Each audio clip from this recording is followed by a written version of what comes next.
Hey everybody, it's Caitlin, your geeky girlfriend, and it is officially fall here in Ohio. As you can tell by my little fit today, we've got like long sleeves, long pants, we've got overalls on, of course my pumpkin earrings, and so yeah, tomorrow's October 1st, and we are going to shift the current reads or the TBR pile to more thrillers and spooky books, but I wanted to go ahead and do a review of a book that I read this weekend, and that is Love on the Brain by Hazelwood. Now, I am pretty sure that this is the second book in the little Love Hypothesis, Love Theoretically little collection. Not really a series because the characters don't really go together.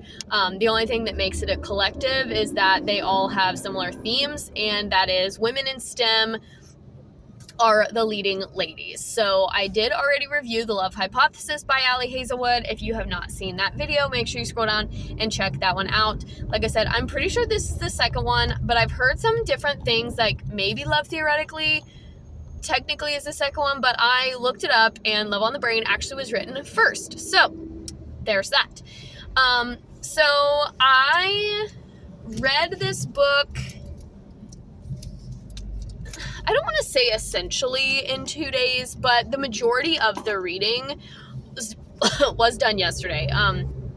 Once I got to about page 100, that was when I really got invested, but then especially in the last 100 pages, I could not put it down and wanted to finish it last night. So as always, we'll talk a little bit about the plot, and as always, you can find my full review on Goodreads and Storygraph. Goodreads is at Caitlin M, your geeky girlfriend, and Storygraph, is less of the social, but if you're not already using Storygraph, it is a great way to track your own reading. I really like the graphs, for lack of a better word, that it gives you. So it gives you like your breakdown of your genres. It gives you a breakdown of your number of pages read per the number of books that you've read, and it kind of shows the correlation between the two. So there's just a lot of cool options. You learn a lot about your reading, and it has helped me kind of like shape what I want to read next, in terms of genres, etc. So like I said, this Love on the Brain, Love Hypothesis, Love Theoretically all follow women lead characters who have some sort of neurodiversity, or they have characters that are neurodiverse in them. I struggled to see the neurodiversity in the main character in the Love Hypothesis, but it's a lot more clear that there is some neurodiversity there, like in her misreading of Levi's body language at the beginning. But I think there's some on his side too. So I do think that this one goes both ways, but we won't talk too far into detail about that. But this story follows B, and B gets recruited to work for NASA to build this new space helmet that will use the electricity in the brain she's going to try and manipulate it to improve attention, improve like the ability to stay awake, different things. So she's going to manipulate it and stimulate it, and she's working with an engineering team to kind of make this vision come true. And there's a whole acronym. There's all these different pieces and parts. I feel like when I read Hazelwood books, particularly The Love Hypothesis and Love on the Brain, I have learned a lot because I'm learning a lot of scientific vocabulary.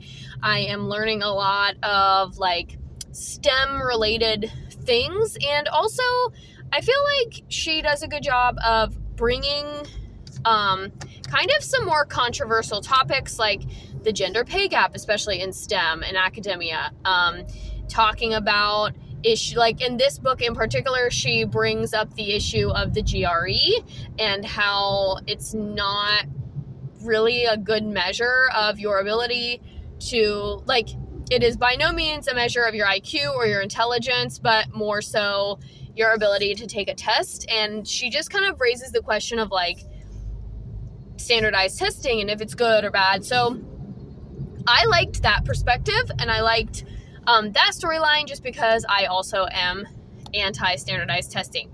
Now, comparing, I don't know, when I read books by the same author, I try not to compare them to each other, but at the same time, you kind of do, especially when talking about the collective. So in The Love Hypothesis, I think I rated it like a 1.5 in terms of spice, because it was your general, like, just ooey gooey, soft and sweet love story. And don't get me wrong, it was great. What's sad about The Love Hypothesis is I literally just read it not too long ago, and I cannot remember the characters' names, and it's really making me upset. So after this video, I'm going to have to go and Google them because I cannot remember. I think Josh might have been the male character's name. Let me know in the comments if that's right. Anyway, so there's clearly something going on here.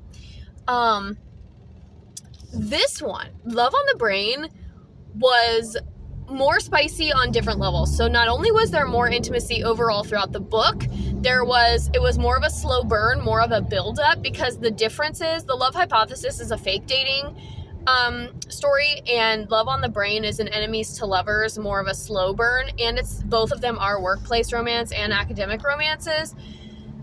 But with The Love Hypothesis,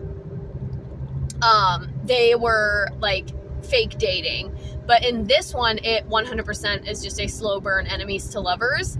And this one had all of the good ooey gooey lovey dovey stuff that The Love Hypothesis had, but it also had some of the smutty spice stuff that The Love Hypothesis did not have. So this one, like I said, had more intimacy overall. The intimacy was a bit more descriptive, a bit more, we'll say naughty. And there was more steam and more heat in the scenes. So I actually gave this one a 3 pepper. I was borderline going 3.5. But the scenes were still told in a way that was not like raunchy or dirty. It was just like, there was some explicit language in it, but it was, so yeah, it was kind of, it wasn't like, I felt like it was still very normal. Like there wasn't anything like kinky or kind of off the wall eccentric in the scenes. So, but it still like was making me sweat a little bit, which is more than The Love Hypothesis did, more than the Tessa Bailey book that I just read did. So this one is one of the spicier ones that I've read lately, which might seem kind of shocking to those of you who have read other Ali Hazelwood books. And it was a shock to me given my reaction to The Love Hypothesis, but again, there was more intimacy. The intimacy was a little bit, like I said, a little bit dirtier, a little bit more X-rated, but still not like kinky or like erotica, you know? So do with that what you will, but overall, I did end up giving this book a 5 stars on Goodreads because I almost cried at the end. The ending is so sweet. I loved the story, and I absolutely loved both of the main characters. I would have like gobbled up 1 or 2 or 5 more chapters of this book. Now, that being said, on Storygraph, I did rate it a 4.5 because I did doze off a couple of times while reading it. And I was like doing the whole like eyes closing, falling asleep thing while I was reading it. And it did start off a little bit slow. Like I said, it took me about 100 pages to get really invested. And even then it was still kind of, you know, a few 20 or 30 pages here or there. It wasn't until I got well into the second half of the book that I was like, okay, this is good. I want to keep reading. But as with any slow burn, I think that's pretty typical. Like, obviously, the beginning of the book is going to be slow. But, yeah. What I'm discovering is I really like the enemies to lovers trope. The fake dating I also love, but it has to be done, like, in a certain way, I think. But that's the beauty of books, and that's the beauty of all these tropes, is that you can like one, not like another one, etc., etc. Let me know in the comments if you have read The Love Hypothesis and Love on the Brain, which one is your favorite. And I rated both of them 5 stars, but I think for different reasons. I think overall I enjoyed the love story in The Love Hypothesis better. Like, it was so charming and cute, but I think I liked Love on the Brain a little bit better overall as a book. And my reaction to Love on the Brain was a lot stronger. So now looking back, I would probably only give The Love Hypothesis maybe 4 stars and give Love on the Brain 5 stars. Now, I am a firm believer that once you rate a book, you rate it in that moment, and you shouldn't go back and alter your rating. So I'm not going to go back and like change my rating for Love Hypothesis. In that moment after I read it, I do believe that it was a 5-star book, but in moving forward in my reading journey and comparing it to other 5-star books, it would probably fall in that category of, if I read this again, I would not give it 5 stars, and that's okay. Will I read Love Theoretically? Absolutely yes. Will I read other Ali Hazelwood books? Almost likely yes. I've heard really good things about Bride. Let me know with a thumbs up or a comment if you think that one's a good one. And then I've heard good things about Not in Love by Ali Hazelwood. So I'll be interested to see my thoughts on both of those once I get them done. My current read right now is The Housemaid's Secret by Frida McFadden, which I have already read The Housemaid, so make sure you go check that review out as well. I think that's all for this video. Like I said, let me know in the comments which one you like better, The Love Hypothesis or Love on the Brain. And if it's Love on the Brain, make sure you like this video because we are on the same page.